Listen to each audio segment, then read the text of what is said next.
Hello बच्चों, नमस्कार।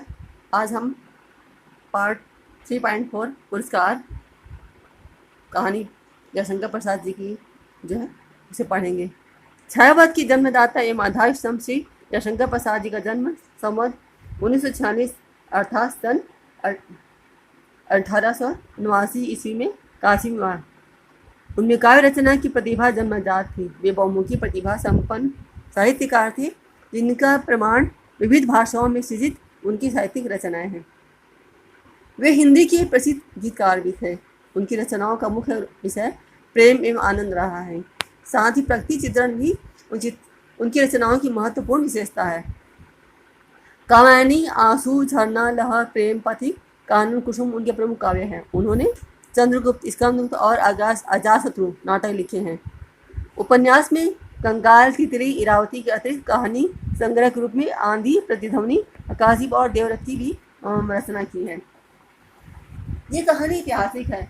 इसमें कौशल में कृषि शौक का मनोरम दृश्य उपस्थित हुआ है। मधुलिका जो है वीर सी मित्र की पुत्री है। इसकी भूमि महाराज ने इस वर्ष बुआई के लिए चयन किया है। इसी भूमि को महाराज ने चयन किया है बुआई के लिए। उसके बदले स्वर्ण मुद्राएं पुरस्कार में दी गई, परंतु देशभक्त और कर्तव्यनिष्ठ युवती ने उसे स्वीकार नहीं किया। वह उसके राष्ट्र प्रेम को व्यक्त करता है। वह मगध के राजकुमार अरुण से प्रेम करती है, परंतु कर्तव्य का पालन पहले करती है।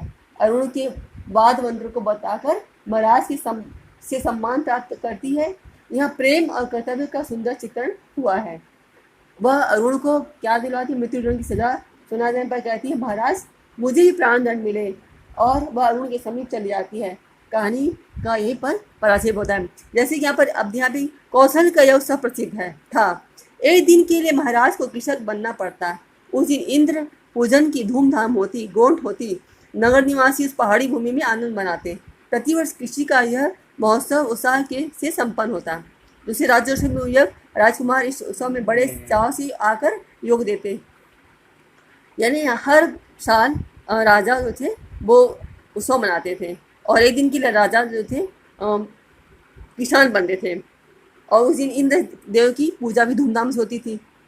पूरे नगर के लोग हैं और दूसरे नगर के लोग भी बड़े आनंद से भूमि पूजन में आते थे। और प्रतिवर्ष का कृषि का यह जो महोत्सव है उस बड़े ही हर्ष और उत्साह के साथ संपन्न होता था। दूसरे राज्यों से भी राजकुमार जो थे वो भी बड़े चाव से इस उत्सव में आकर भाग लेते थे। मगध का एक राजकुमार अरुण अपने रथ पर बैठा हुआ बड़ी कौतूहल जिज्ञासावश यदि देख रहा था। बीजों का एक थाल लिए कुमारी मधुलिका महाराज के साथ थी, जो किसी मित्र की कन्या थी। बीज बोते ही महाराज जब हाथ बढ़ाते तो मधुलिका उनके सामने थाल कर देती। यह खेत मधुलिका का था, क्योंकि जो इस साल महाराज की खेती के लिए चुना गया था, इसलिए बीज देने का सम्मान मधुलिका को ही मिला। जिसका खेत रहता था बीज वही देता था।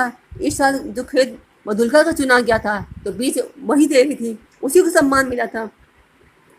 वह कुमारी थी, सुंदरी थी।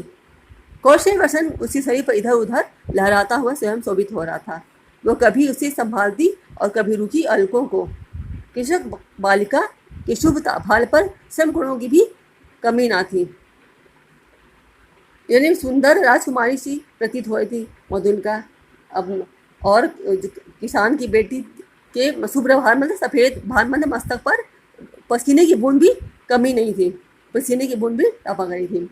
सब बरौनियों से गूंधे जा रहे थे, किंतु महाराज को बीज देने में उसे चिंता नहीं की। पसीना टपकने के बाद भी वो यानी थकी नहीं थी, शिथिल नहीं हुई थी।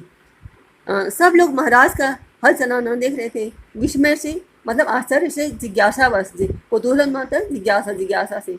और अरुण देख रहा था कृषक कुमारी मधुलिका को। जो राजकुमार बाहर से आया था, राजकुमार अरुण, वह सिर्फ कुमारी मधुलिका को ही देख रहा था, किसान की बेटी। कितना भोला सौंदर्य, कितनी सरल चितवन। वह अरुण मधुलिका की मन ही मन तारीफ किए जा रहा था। कितना इन्हें भोला सौंदर्य है और कितनी सरल चितवन है ये कन्या। उत्सव का प्रधान कृत्य समाप्त हो गया। महाराज ने मधुलिका के खेत को पुरस्कृत किया। थाल में कुछ स्वर्ण मुद्राएं। अब ये कृषि का एक जो महोत्सव था समाप्त हो गया था। महाराज ने क्या किया, मधुलिका की खेत को मतलब इनाम देना था, पुरस्कार में देना था, थाल में कुछ स्वर्ण मुद्राएं। वो राशि अनुग्रह था, राजा का वो अनुदान था देना मधुलिका को देने के लिए। मधुलिका ने थाली सिर से लगा ली, किंतु साथ ही उन स्वर्ण मुद्राओं को महाराज पर न्यौछावर कर बिखेर दिया। मधुलिका ने थाल से स्वर्ण मुद्रा ले तो ली, लेकिन लेकर महाराज पर यानी भेंट दे दी, निछावर कर दी, बिखेर दी, निछावर कर बिखेर दी। मधुलिका की इस समय की उचित मूर्ति लोग आश्चर्य से देखने लगे।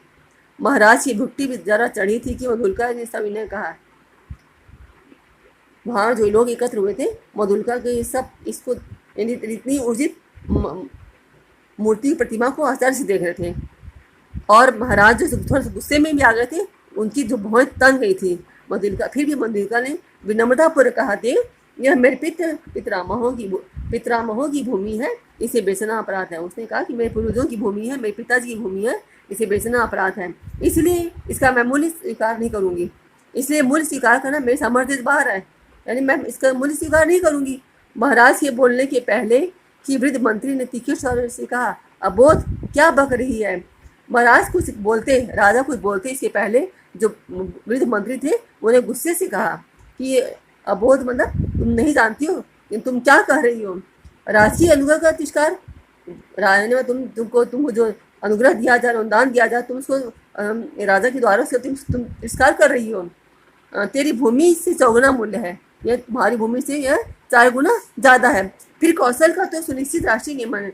बोले कि वृद्ध मंत्री बोलता है कि यह तो कौशल का नियम है, हर साल राजा किसी भूमि चुनता है और उसके बाद वो इनाम पुरस्कार देता है। तो अब आज तुम्हारे खेत की बारी है, तो तुम्हें ये पुरस्कार दिया जा रहा है।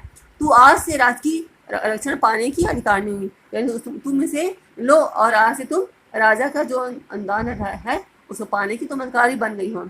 इस धन से अपने को सुखी बना।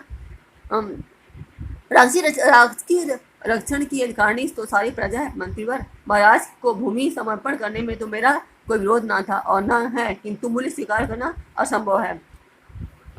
मधुलिका कहती कि राजकीय रक्षण की अधिकारिणी तो सारी प्रजा है यहाँ की, राजा की।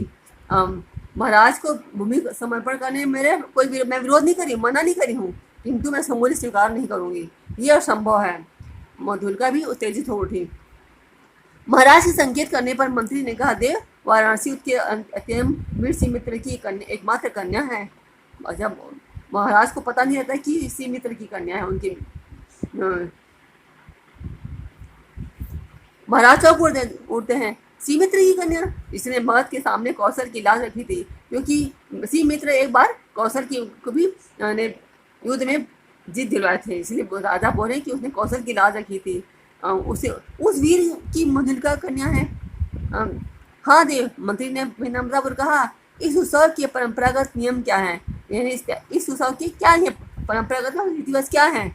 अब मंत्री महाराज ने पूछा, देव नियम तो बहुत साधारण है, किसी भी अच्छी भूमि को इस उत्सव के लिए चुनकर नियमानुसार उसका स्वरूप समूल्य दे दिया जाता है, वह भी अत्यंत अनुग्रहपूर्वक, अर्थात भू संपत्ति का 4 मूल्य उसे मिलता है। उस खेती को वही व्यक्ति वर्ष भर देखता है और वो राजा का खेत कहा जाता है। जो वृद्ध मंत्री है वो राजा को बताते हैं कि नियम तो बहुत साधारण है, किसी भी अच्छी भूमि को इस उत्सव के लिए चुना जाता है और उसको फिर उस भूमि का 4 गुना अधिक मूल्य उसे पुरस्कार स्वरूप दे दिया जाता है, और वो भी विनम्रतापूर्वक। और उस खेती को वही व्यक्ति वर्ष भर देखता है और उसे राजा का खेत कहा जाता है। महाराज को विचार संघर्ष से विश्राम की आवश्यकता थी। महाराज चुप रहे। जयघोष के साथ सभा विसर्जित हुई, सब अपने अपने शिविरों में चले गए, किंतु मधुलिका को उत्सव में फिर किसी ने देखा। वह अपने खेत की सीमा पर विशाल मधु वृक्ष के चिकने हरे पत्तों की छाया में अनमनी चुपचाप बैठी रही। उत्सव समाप्त हो गया, सब चले गए अपने अपने घरों में। महाराज को भी विश्राम की अत्यंत आवश्यकता थी, इसलिए महाराज भी चुप रहे, राजा से चुप रहे और जय घोष के साथ सभा समाप्त हो गई। सब अपने अपने शिविर में चले गए, जो बाहर से वो भी अपने चले गए अपने अपने शिविर में। किंतु उसके बाद मधुलिका को किसी ने उस राज्य में न देखा। वह अपने खेत की सीमा पर एक क्या झोपड़ी बनाकर, हरे पत्तों की झोपड़ी बनाकर वहीं रहने लगती है।